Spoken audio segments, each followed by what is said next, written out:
Being unprepared is how great fathers become weekend visitors. I'm Jude Sandval, and this is Strategic Defense, the operational briefing for fathers who refuse to be sidelined by a system that exploits drift and unpreparedness. I ensure your mistakes don't become your permanent reality. While a lawyer handles your legal rights, I serve as your guide through the decision gap to protect your actual role as a father. You are now entering the command center. Today's briefing begins now. Hello, dads, and welcome back this week. I sincerely appreciate you tuning in. And if you're listening to this, I want you to focus all of your attention because this is a very important message that I'm going to be sharing with you today. So if you're driving, pull the car over.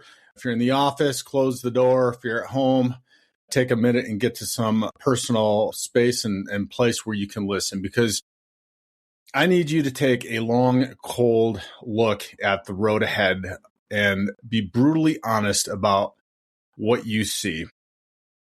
I had a coaching session with a guy this week, and this is what has prompted me to give you this message this week. And after listening to him describe his situation for a half hour, he said to me, I'm really still hoping that we are going to figure this out amicably. And this is after he's not seeing his kids, is living in a hotel out of his house and has false allegations. And I asked him, well, okay, everything you just described to me, what is it that is making you come up with just the very thought that this is going to be amicable? And the only thing he had to say was hope.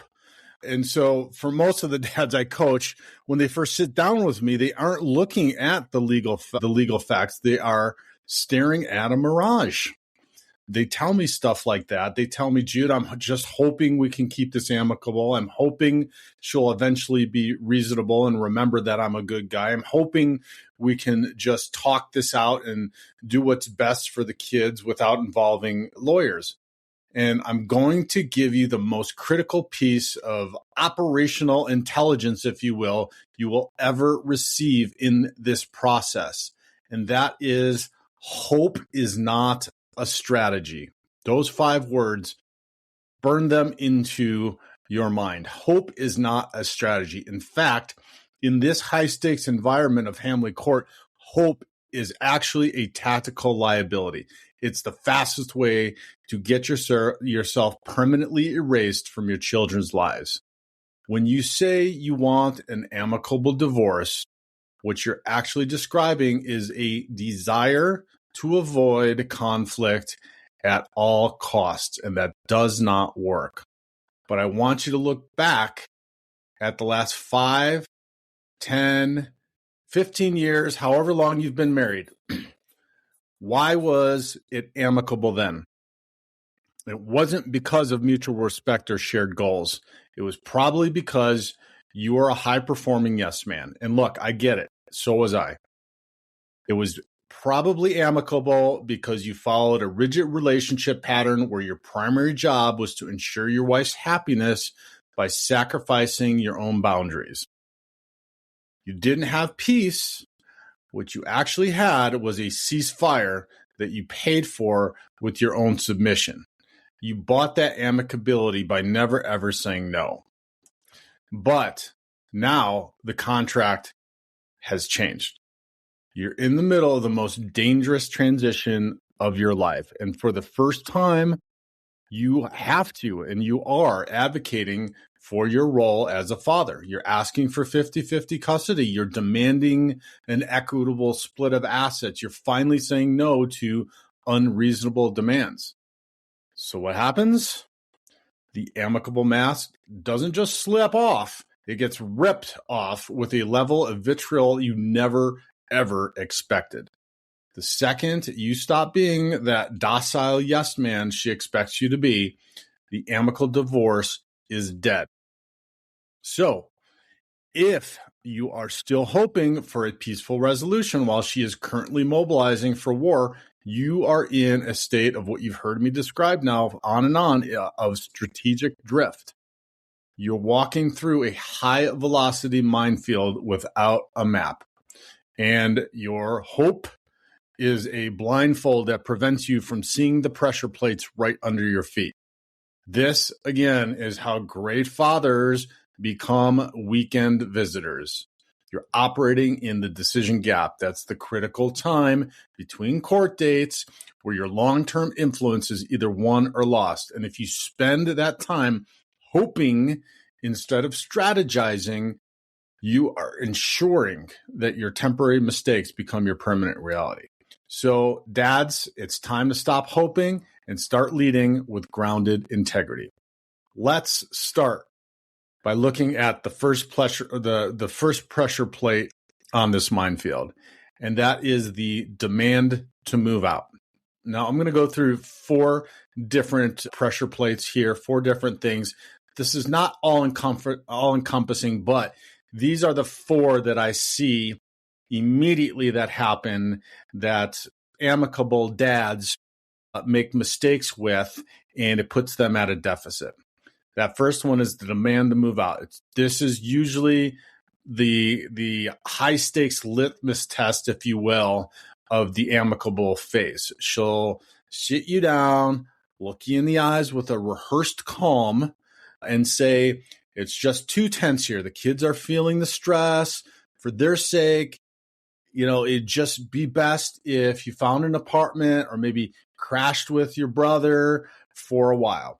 We can still work through the details, and we can be civil and do this all civilly and until the air clears, right? This is just temporary, okay?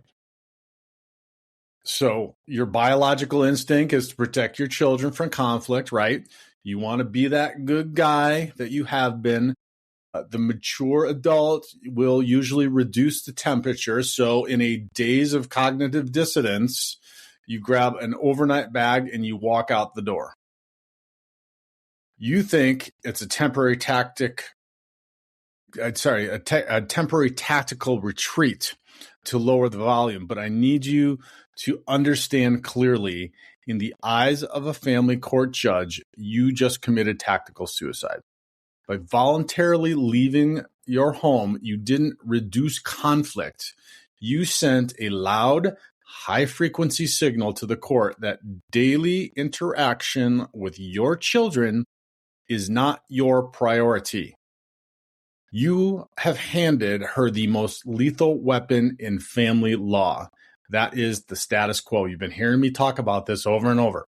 While you're paying rent on a 2-bedroom apartment, she's establishing a new normal where she handles every morning routine, every homework session, and every bedtime story.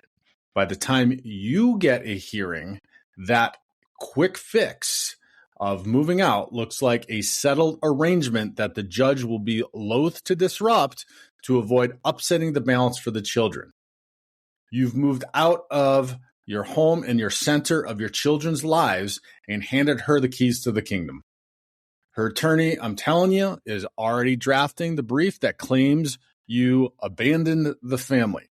They'll argue that the children have adjusted to your absence and that your caregiving role has effectively been conceded, even if you may have been the primary parent or the stay-at-home dad in that previous time frame. And this is how you lose your house, your records, and your role all in one night. If you leave without your financial documents, bank statements, work equipment, all these items will mysteriously disappear, or they're going to become bargaining chips used to bleed your legal fund dry while you're locked out of the residence.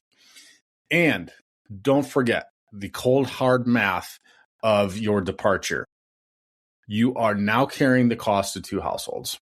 The court will see you paying your new rent while still covering the old mortgage and utilities, and they're going to presume that this level of support is financially viable for you.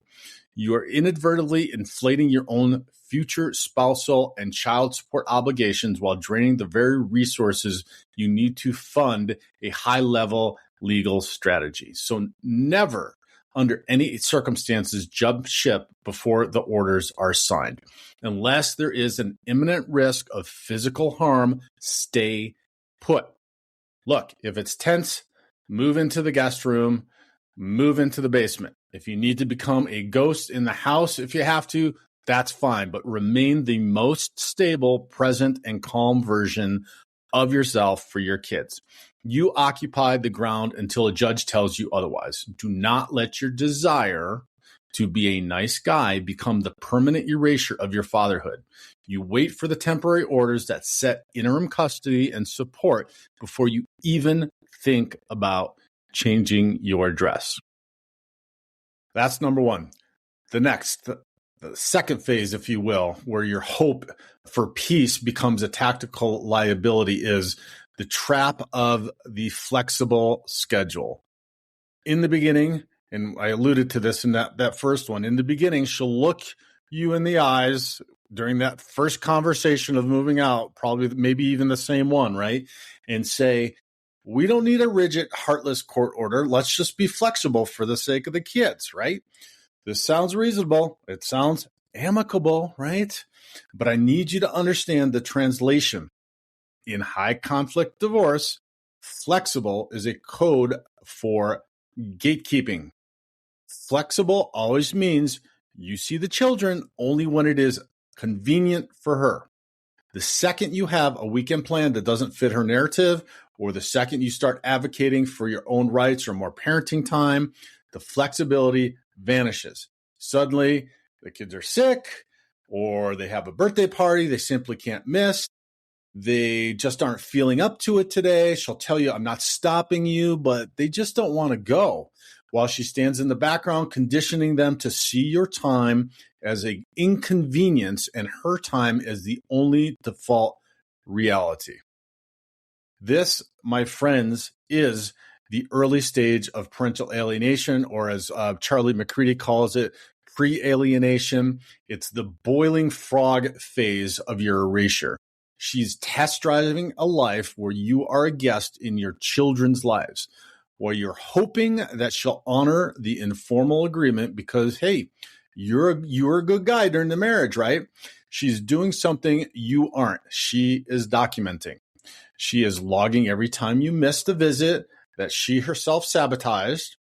She's building a forensic case that you are an inconsistent secondary father who isn't, quote unquote, locked in.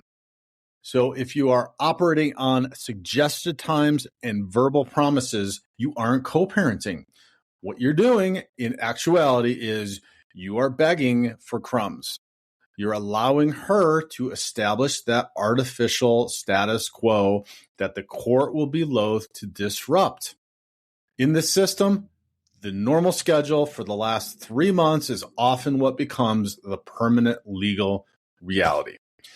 So every day you spend hoping she'll be fair is a day you are conceding ground you may never, ever get back. You need to move from this hope to the non-negotiable operational end state. You need a strategic defense blueprint that eliminates that decision gap that we talked about, where your influence is leaking away. If there isn't a time-stamped, court enforceable, signed by a judge schedule, you don't have a relationship with your kids. You have a subscription that she can cancel at any time.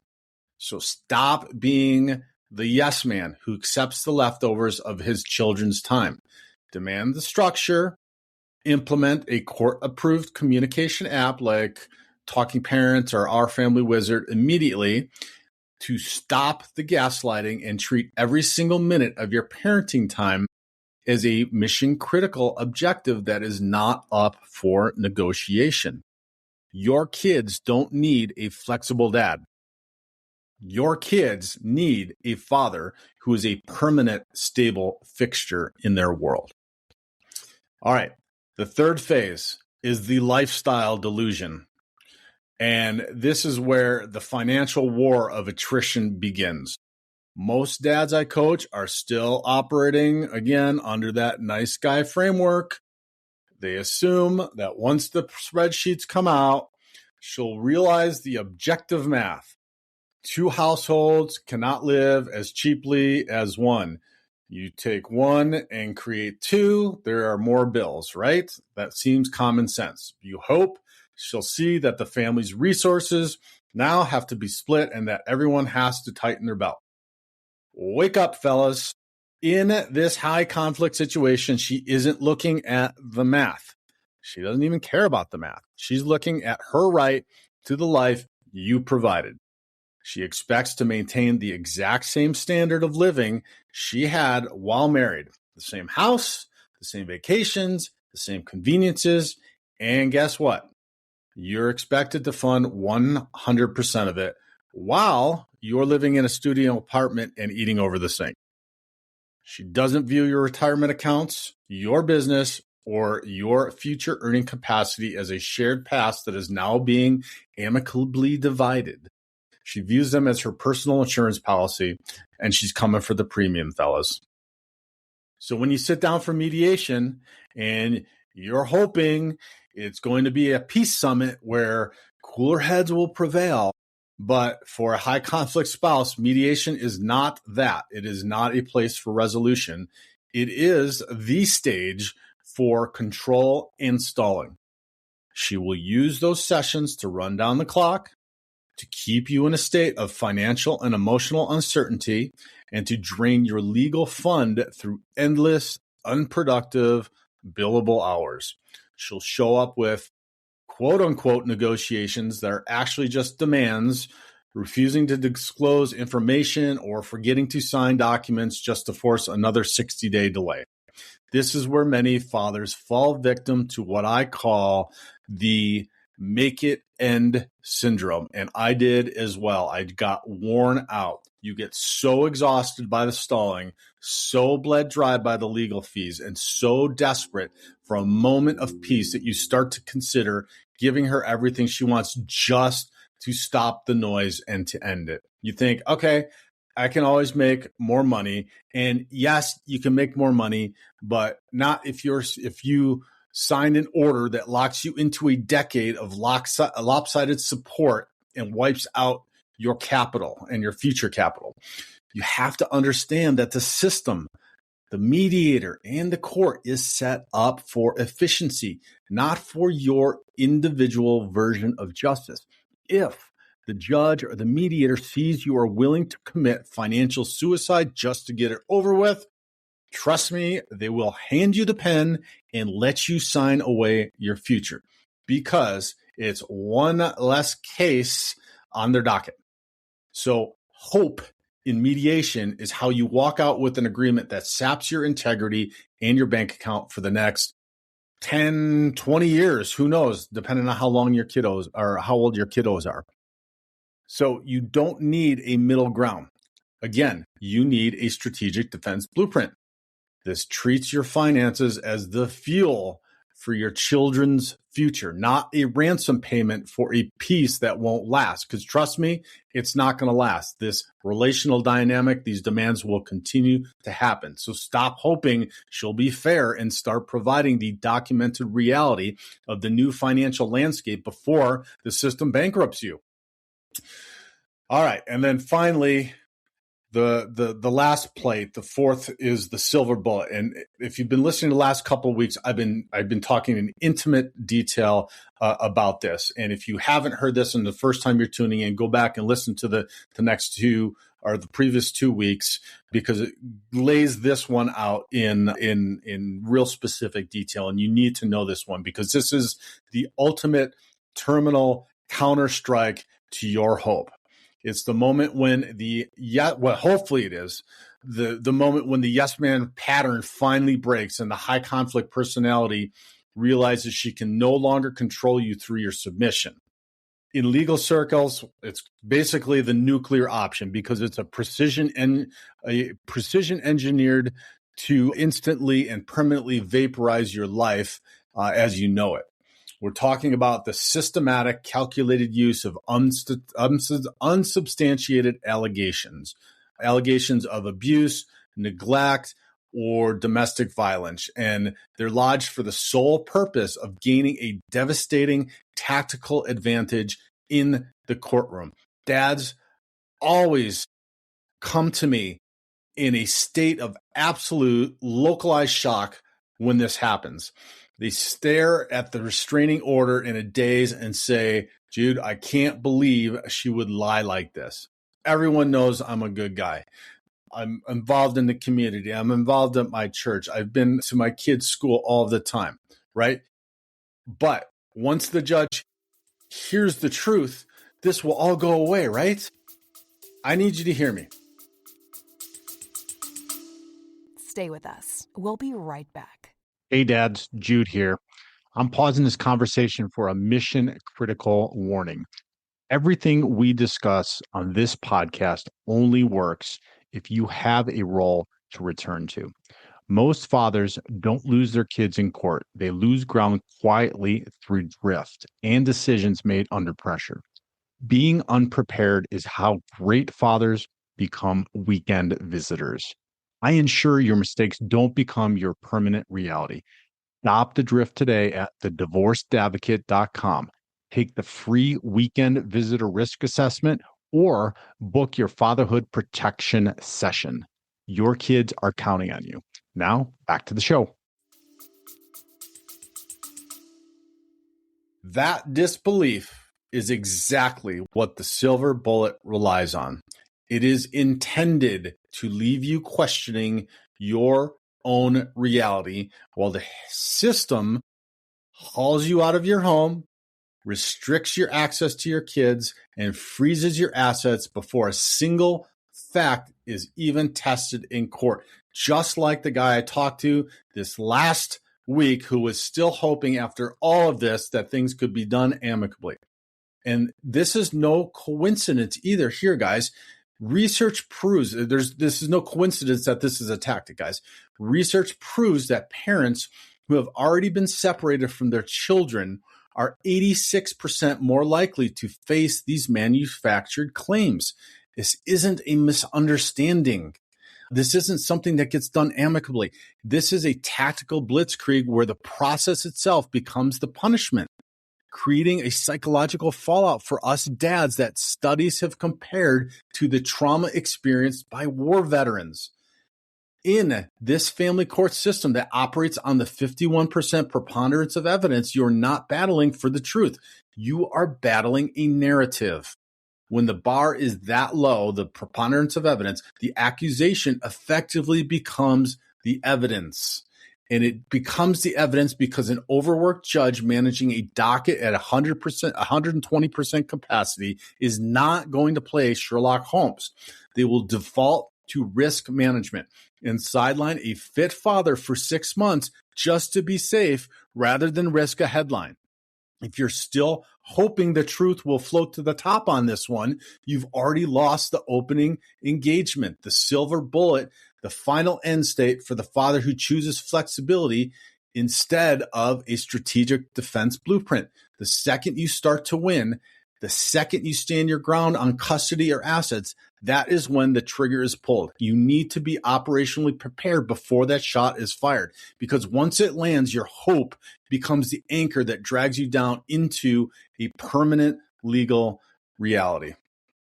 So guys, I need you, as we wrap this up, to pay attention to actions as opposed to words. That is the big one.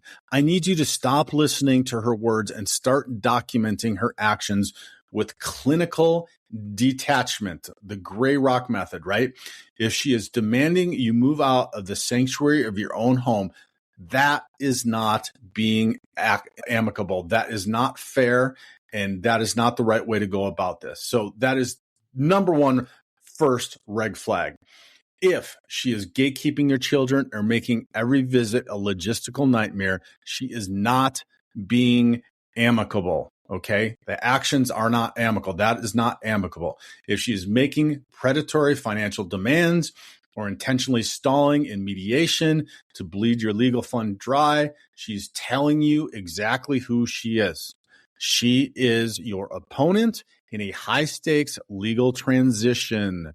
And while you are paralyzed by the ghost of a marriage that no longer exists, she is executing a high-velocity playbook designed for your total erasure. Your hope for a peaceful resolution is her greatest tactical asset. It keeps you reactive, it keeps you docile, and it keeps you utterly unprepared for the strike that is already in motion.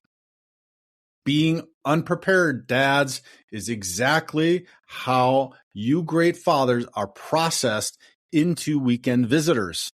You need to stop that the strategic drift I described right now and move from a state of hope to a state of operational control. This isn't just a mindset. It's a systematic configuration of your digital and physical environment to support critical restraint. It means mastering high conflict emotional regulation so that you remain the calmest, most defensible person in the room, no matter how much she attempts to bait you into a reactive mistake.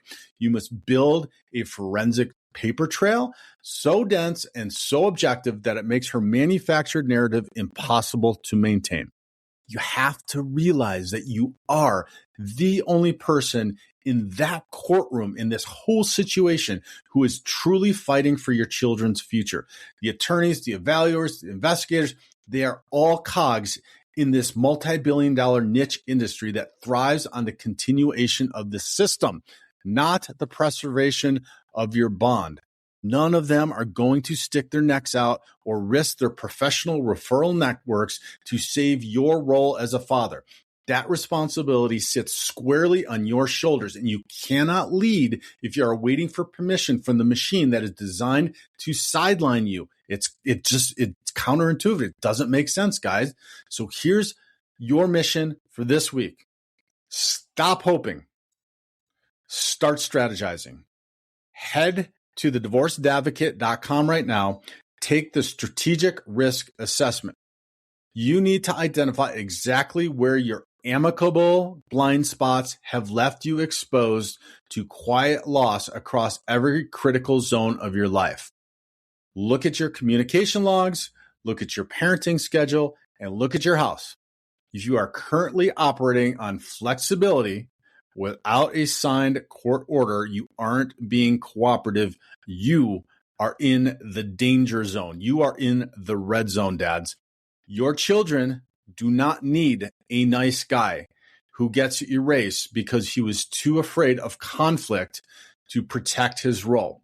Your kids need a father who leads with grounded integrity. They need a protective guide. That's what we do as dads, gentlemen. We ensure that, or they need a protective guide that will ensure that his mistakes, and we're going to make them, right? I made them all through. That's why I'm here today. And her calculated plays do not become their permanent legal reality, which is you being a weekend visitor and not in their lives. Okay. You need to close this decision gap, and and this decision gap is closing every single hour, and every single day you spend hoping. And every single one of those days is a day that you lose influence, you lose your parental authority. And gentlemen, your kids are counting on you to reclaim that role. So stay strong, stay in the fight. And I hope that you found some value in what I shared with you today.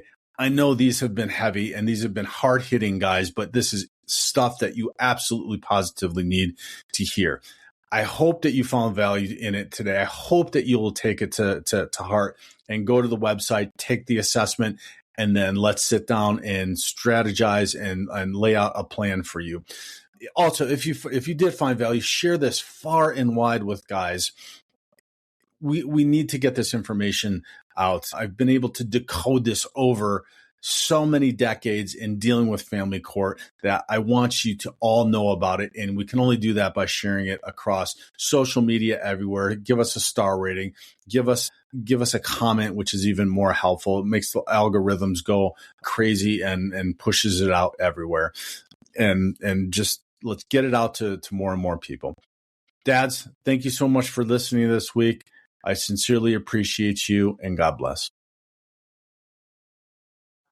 This concludes today's briefing. Remember, in the family court system, intelligence without execution is liability. Ground is lost quietly during the decision gap between your court hearings. Being unprepared is how great fathers become weekend visitors. I ensure your mistakes don't become your permanent reality. Secure your role today at thedivorcedadvocate.com.